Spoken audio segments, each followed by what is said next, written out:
आज महाराष्ट्र प्रदेश भारतीय जनता पार्टी कार्यालयामध्ये माननीय मंत्री मंगल प्रभात लोढा साहेबांचा ह्या ठिकाणी जनता दरबार भरलेला आहे। आपण देखील भायखळ्यातील एक प्रतिष्ठित असे नगरसेवक आहेत, आपल्या सोबत आहेत रोहिदास लोखंडे साहेब। आपल्याला काय वाटतं जनता दरबारा संदर्भात जे लोक आपले गाऱ्हाणे घेऊन येतात त्यांची कामं पूर्ण होणार?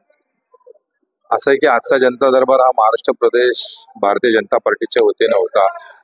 आदरणीय महाराष्ट्र राज्याचे कौशल्य विकास मंत्री माननीय नामदार मंगल प्रभाजी लोढा यांचा आज दरबाराची वेळ होती। 3 ते 5 ची वेळ होती।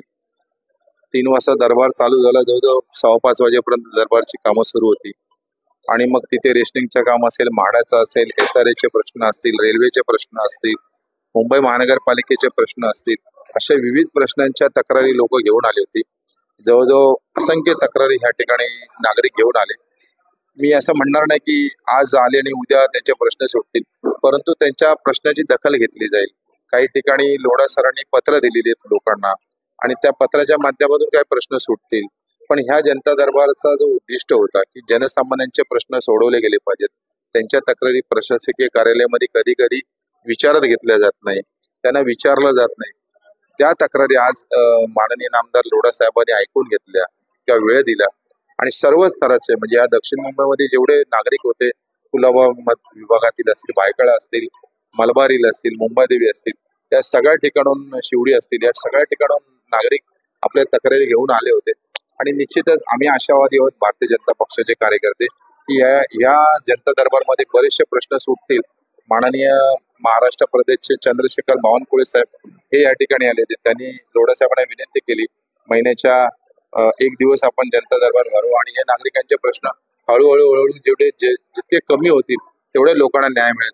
त्यामुळे आम्ही असं समाधानी आहोत की जनता दरबार आजचा यशस्वी झालेला आहे।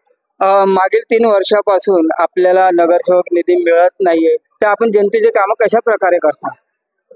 ठीक आहे, आता कसं झालंय की आजही मुंबई महानगरपालिकेचे वार्ड जे असतील, आमचा विभाग आहे, तिथे आज सर्व वार्ड ऑफिसर असतील, सब इंजिनियर असतील, ज्युनियर इंजिनियर असतील, वॉटर डिपार्टमेंटचे अधिकारी असतील, मेंटेनचे असतील, स्लमचे असतील, कॉलनीचे असतील, हेल्थचे असतील, हे सर्व अधिकारी आमचा रिस्पेक्ट करतात। माझ्या मिसेस नगरसेविका सुरेखा लोखंडे असतात आणि मग आपण कोणतंही काम करायला गेलं तर ते सन्मानाने ते काम करतात।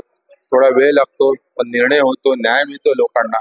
आणि आता फंडे मिळत नसल्यामुळे बऱ्याचशा लोकांच्या ड्रेनेजच्या समस्या, पायवाटा असतील, शौचालयाच्या समस्या असतील, ते एनकेन प्रकारे कोणत्या ना कोणत्या तरी माध्यमातून सोडवण्याचा आम्ही प्रयत्न करतो। हे जर 3 वर्षाचा काळ होऊन गेलाय, 3 वर्ष आणि 5 महिने झालेले, फार कठीण काळामध्ये आम्ही हे दिवस काढतोय।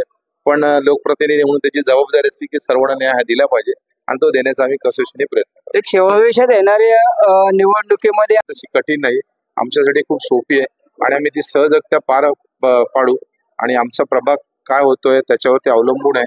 आणि विभागमध्ये तरी आम्ही कोणती ना कोणती तरी सीट, 2-3 सीट तरी आम्ही विजय करण्याचा प्रयत्न करू। धन्यवाद। हे होते दिल खुल्ला जसे आपल्या सोबत रोहिदास लोखंडे। बघूया येणाऱ्या महानगरपालिकामध्ये यांना कसा विजय मिळतो। राजेश शिंदे, 24 दिव्य महाराष्ट्र न्यूज, मुंबई।